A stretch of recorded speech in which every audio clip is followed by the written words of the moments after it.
Oh.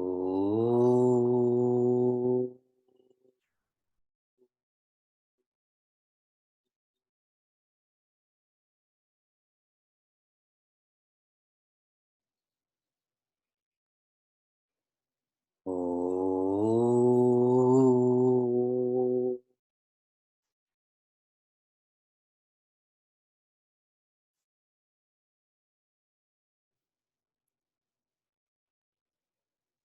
Welcome to Meaningful Mornings. The World Happiness Report 2021 reminds us that we must aim for well-being rather than mere wealth, which will be fleeting indeed if we don't do a much better job of addressing the challenges of sustainable development. This is a lovely and important observation from the UN World Happiness Report. Meaningful Mornings, our workshop, is quite aligned with this observation. For more than a year, we have been nurturing ahimsa. Ahimsa means sensitivity, that this is a strength. One who is sensitive knows there is more to life than working and eating. This more to life is finding completion. In the language of Prince Arjuna, through religion, through culture. In chapter 1, verse 41, Prince Arjuna's hypothesis to Sri Krishna: with the present destruction, that is the war that is about to happen, there will be a dilution in values, courtesy of women. In verse 42, there will be a dilution of values, courtesy of ancestors. So the present destruction will cause a dilution of values. In the future, the present destruction will cause a dilution of values from the past. He's sharing this with Sri Krishna as destruction, when in actuality, this conflict is a rehabilitation. Wrong thinking, destruction. Right thinking, rehabilitation. He's accessing the future, the past. These are different ways the ego justifies. And his last thought was about the Shraddha karma, which traditionally is one offers rice and water when a body is being cremated. One engages in this annually. I'm going to share more thoughts on Shraddha before we continue to the next verse. The etymology of the word Shraddha is Shraddhaya Krita, which means to be done with faith. By a show of hands, how many of you have lost a parents? Quite a few. You're familiar with offering pinda and udaka.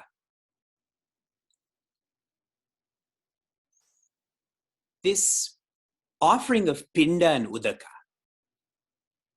is a symbol, is an icon of commitment. That you are committed to the values that your parents, your ancestors have taught you, have given you. This is just a symbol. And this is why udaka is used. Udaka does mean water, but it also means that which flows. Values are to flow from generation to generation to generation. The offering of rice and water is a ritual. A ritual is a reminder. It is the means and not the ends. What is Prince Arjuna's hypothesis? That if no one offers rice and water, what will happen to the values of our ancestors? Nothing will happen if you're living with faith. If you're not living with faith, all of that will be diluted. So is it dependent on the rice and water? No, it is dependent on the faith you have in yourself, the faith you have in your parents, in these values. A ritual is the means and not the ends, which is why Shraddha is not just related to death. It is to be lived forever. Where there is faith, there is no fear. Where there is fear, faith is missing. Our minds are all connected through Zoom, through the internet, and even metaphysically. My parents are supposed to be my parents. My kids are supposed to be my kids. All of our minds are connected.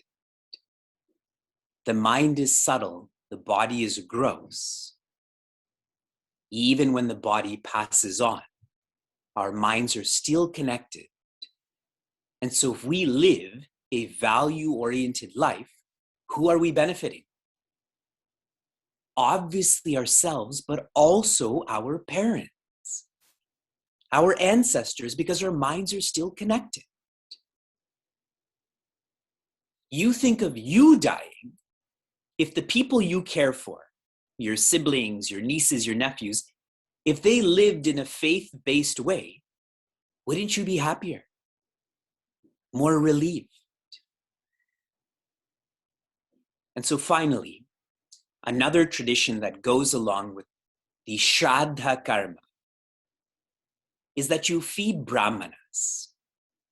How many of you did this when your parent passed away? This again is a reminder or ritual. A brahmana is one who has dedicated her life, his life, to studying happiness and sharing happiness. So you feeding them is again a reminder to you, it is a means that you should nourish the same. You're not born a brahmana. You're not going to die a brahmana. That's just a label. How you live is what's most important. Is all that useful for you? You know, after you contact Google or Facebook and they ask, was that useful? I hope so, because I hear strange thoughts about the Shraddha karma. And if we're not given insight, that strangeness continues, gets diluted, and dies. More serious than a parent dying is our responsibilities dying. We'll be brief with verse 43. Dosher ete kulagnanam varna sankara karakaihi utsadhyante jati dharmaha kula dharmascha shashwataha. Etaihi. These who are going to cause destruction, what are they engaged in? Doshaihi, in evil. These are evil actions. Reminding everyone, evil in Sanskrit is papa. Papa is that which disintegrates. So Prince Arjuna's hypothesis, dilution of values, past, future, those who cause this are causing the disintegration of this value system. More specifically, kulagnanam, they are destroying individuals. The word family is used here. Individuals make up families. In this case, millions of individuals. When that happens, varna sankara karakaihi, there will be a confusion of relationships. I shared the purpose of every meaningful relationship is evolution, to become a better person. I remember Swami Tejomayananda sharing that pet owners are extremely specific about the breed of their pets, yet how casual we are with our relationships. And I don't just mean in marriage, just think about friends you have. Are all of your friends helping you to evolve, to become more independent? So your pets are more important than your own personality. With the confusion of relationships, utsadyante jati dharmaha, and continuing, kula dharmaha shashvataha, there will be a dilution in our custom responsibilities.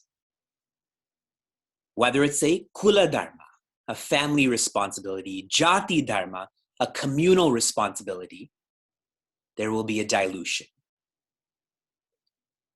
What Prince Arjuna is sharing here, he's essentially restating what he's already shared from verses 40 to 42. Destruction will cause confusion, will cause dilution. And he's referencing values. I'm repeating what I'm sharing with all of you. This is not destruction. This is rehabilitation. Those are very different. Application to inspiration. Okay, I'm doing okay with time right now. One of the greatest leaders in our history, his name is Raja Prithu. And Raja Prithu shared the responsibility of a caregiver, in his case as the king, is to provide, and please do remember this, ease, engagement, and education. For all of the parents, what do you have to provide your kids? Ease. Let them be safe. Engagement. They should be focused. And education here means not in a secular sense, but in a sacred sense, that which helps one to evolve. Everyone caught those 3 E's? A lot of alliteration is coming at you. So write in the chat, what were those 3 E's? So those are the responsibilities of a caregiver. Now, as someone who cares, our responsibility is to follow these responsibilities, to facilitate these responsibilities, and to felicitate these responsibilities. Starts with you, correct? You have to follow. Then facilitate. Create systems that others can engage in this too, like meaningful mornings. And felicitate this. When you observe someone who is following their dharma, appreciate them, encourage them. This is where I asked all of you, would your ancestors be proud of you in terms of these responsibilities? Would anyone like to share in the chat? Would your ancestors be proud? I'm waiting for someone to write no. In general, if you're writing yes, you are living by faith, which means you're not living by fear. Your application for this morning, I want you to make your own ritual. Make up your own ritual that will help you to be more faithful. I can't wait to read some of the rituals that you're going to make up. And finally, this Friday, announcements, we begin our Joy of Independence retreat organized by Chinmay Mission London. Do go to the Chinmay Mission London website to register and spread the word for this awesome opportunity. Shanti, Shanti, Shanti. Be safe, be sound, be serene, be happiness.